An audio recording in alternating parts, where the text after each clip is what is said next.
This is not an ordinary Chinook. Beneath the familiar tandem rotors is an experimental gunship built around the airframe of a heavy transport helicopter. The United States Army called it the Armed and Armored CH-47A. Its crews gave it a shorter name, the Go-Go bird. Only 4 were built. For a brief period in Vietnam, they delivered a concentration of firepower no other Army helicopter could match. The surviving film begins with the prototype during weapons trials at Edwards Air Force Base in August 1966. The familiar shape is still there, the long cabin, rear loading ramp, and 2 large rotors. But guns, armor, ammunition, and external stores have changed its purpose completely. The idea grew from a simple problem. Early helicopter gunships based on the UH-1 could escort formations and support troops on the ground, but their ammunition load and time over a target were limited. Every firing pass consumed ammunition, and every break from the target interrupted the pressure on the enemy. The Chinook offered far more internal volume, lifting power, and endurance. Its tandem rotor layout also provided a stable firing platform. The conversion was intended to circle a target, keep several weapons on the ground, and sustain its attack longer than the lighter gunships. It was an ambitious attempt to turn the Army's cargo workhorse into a heavily armed escort and close support aircraft. The key question was whether the advantages of size and firepower could outweigh the cost, complexity, and vulnerability of such a large machine. Boeing Vertol completed 4 armed and armored CH-47A helicopters in late 1965. Aircraft 64-13145 served as the prototype and went to Edwards for flight testing. The other 3 64-13149, 13151, and 13154 were assigned to a field evaluation unit. Their crews eventually named the 4 aircraft Easy Money, Stump Jumper, Birth Control, and Cost of Living. Those names were not factory designations. They grew from the crews and from the brief operational lives of the individual aircraft. The bright checkerboard markings seen on the prototype belonged to the stateside test period. Aircraft sent to Southeast Asia received less conspicuous finishes. Glossy paint, bright roundels, and yellow markings were covered for field service. Their identities would later be painted near the crew door, where the name Easy Money is clearly visible in the Vietnam footage. The gunship carried weapons on almost every side. Its principal armament included a 40mm grenade launcher in the nose, 2 20mm cannon, 5.50 caliber machine guns, and rocket pods mounted outside the fuselage. The crew could engage targets ahead, along either side, and behind the aircraft as it moved through an orbit. The Army's later history of the program also records 2 M60D machine guns added by the crew of Easy Money to cover the cargo hatch and vulnerable underside during low passes. The large cabin could hold the ammunition, gunners, armor, and support equipment required to keep those weapons working. This made the ACH-47A unusually powerful, but it also made the aircraft a specialized machine. Every added weapon changed the weight, balance, vibration, drag, and workload of the helicopter. Ammunition supply, firing arcs, and safe separation of external stores all had to be tested before the system could be trusted in combat. The Edwards film follows the prototype through taxiing, takeoff, and repeated passes over the range. The checkerboard pattern helps the camera track the dark aircraft against the ground. The most important sequence documents the jettisoning of an XM-159 rocket pod. The pod separates from its mount, falls clear of the helicopter, and tumbles toward the desert. The test was about more than firing weapons. A damaged, malfunctioning, or unsafe store had to be released without striking the fuselage, landing gear, gun mounts, or rotor system. Engineers also needed to know that the helicopter would remain controllable when the weight and drag on one side changed suddenly. For a tandem rotor aircraft surrounded by weapons and ammunition, every new installation affected the safety of the entire machine. A single store that failed to clear could endanger the aircraft as seriously as enemy fire. If you enjoy these restored films, please subscribe, leave a like, and share your thoughts in the comments. It really helps our channel. Thank you for your support. While the prototype was being tested in California, the field evaluation aircraft were preparing for combat. Lieutenant Colonel William J. Tedesco assumed command of the Provisional Evaluation Detachment at Fort Benning on January 18, 1966. On April 19th, it became the 53rd Aviation Detachment Field Evaluation, known as Guns-A-Go-Go. The unit was ordered to Vietnam on temporary duty for a 6-month evaluation, 3 months based at Vung Tau and 3 more at An Khe. The mission was not simply to prove that a Chinook could carry weapons. The mission was to discover whether such a large gunship could survive, respond quickly enough, support ground forces, and justify the cost of operating a fleet of its kind. Maintenance demands, ammunition consumption, crew coordination, and combat results all mattered. The evaluation would therefore test not only an aircraft, but an entire method of providing heavy aerial fire support. The National Archives film from An Khe shows the evaluation from inside the aircraft. Gunners work beside open windows while belts of .50 caliber ammunition feed toward their weapons. The cargo compartment is crowded with men, mounts, armor, ammunition boxes, and the equipment needed to keep the guns supplied. Forward, the pilots fly low over the terrain while the crew watches both sides of the helicopter. The film is silent, but the pictures reveal how physical the work was. Every gun required ammunition, observation, communication, and constant attention.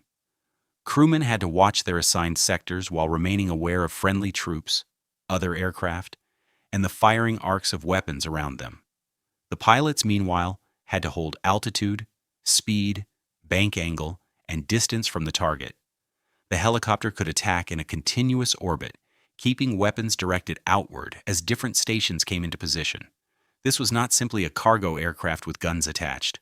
The whole crew functioned as one coordinated weapon system. On the ground, the same aircraft demanded an equally large support effort. Crews serviced the guns, checked the mounts, handled rocket pods, inspected ammunition feeds, and moved heavy boxes by hand. The name Easy Money appears on the fuselage in this reel. It identifies aircraft 64-13149, one of the first 2 conversions accepted by the Army. By the time it reached Vietnam, much of its glossy stateside finish and bright insignia had been covered. Portions of the earlier roundel could still remain beneath the rapidly applied matte field paint. The rougher appearance seen here reflects an aircraft already adapted for operations, where visibility, repairability, and readiness mattered more than presentation. These scenes were filmed at An Khe during the September 1966 evaluation. Production slates preserved in the reel show filming on the 20th and 21st of September, fixing these maintenance scenes to a precise moment in the program. The field evaluation had already produced dramatic results. On July 19, 1966, an ACH-47A supported Company A of the 1st Battalion, 27th Infantry, the Wolfhounds, near Trang Bang. The infantry was pinned down in an ambush, and the jungle canopy made other support difficult. The sound approaching their position was not the familiar high note of a lighter helicopter, but the deep rhythm of a Chinook.